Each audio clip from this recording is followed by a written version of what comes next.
Hi everyone, I'm going to give you a bit of an instruction and exercise on how to do a vocal trill or improve your current vocal trill, and we're going to be using this wonderful example from Handel's Messiah in the Hallelujah chorus, starting with the basses. And he shall reign forever and ever. So there will be quite a few people that say that vocal trills are natural. You can't teach them. I certainly had to work on mine, and I've got a great exercise that might help you improve yours. So there are a couple of different types of vocal trills that you can do. You can do them either semitones or whole tones. Some of them will start on the note that's written, some will start on the note above, some will start on the note below. So there's quite a few different versions that you can try, but we're just going to focus on the tone starting on the upper note. So the first thing to say is don't try and rush it, it will take a while, but this tends to be how I would do it. So that's our starting note, starting on the upper note, and we're going to very slowly go from the top note to the bottom note, and then just try and get it a bit faster by doing crotchets, followed by triplet crotchets, followed by quavers, then triplet quavers, semi-quavers, and then try and just forget about it. Don't try and control the sound after that. So you can breathe at any point during this exercise, but just make sure you try and keep the tempo the same. So we're going to start like this. This is our beat. 3 and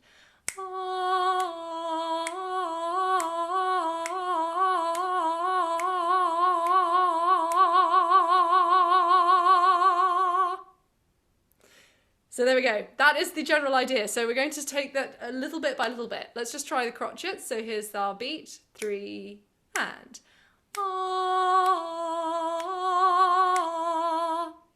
So then we want to get our triplet crotchets going. Here's our beat. 3 and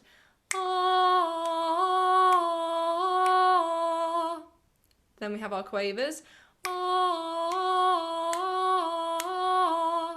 Followed by our triplet quavers, and then our semi-quavers.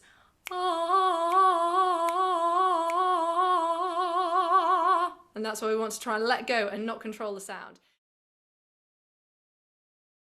A couple of things before we try and put a few of those bits back together.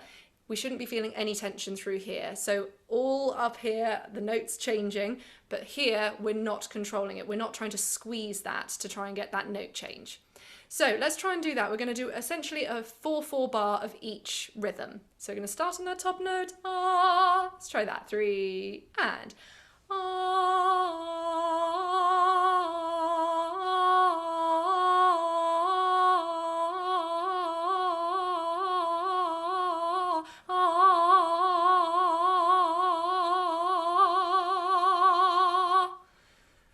It will take a few goes to try and get used to that. And what you can do is just break it down and just do up to quavers, for example, for now.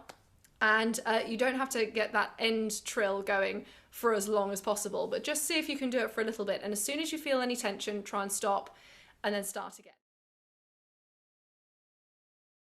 And the idea is to not try and control that trill.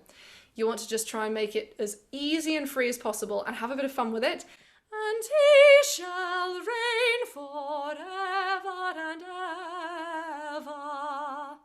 So you've always got to think about the sound moving towards that later note. So that's a couple of things that you can try. Again, you can try that on semitones as well.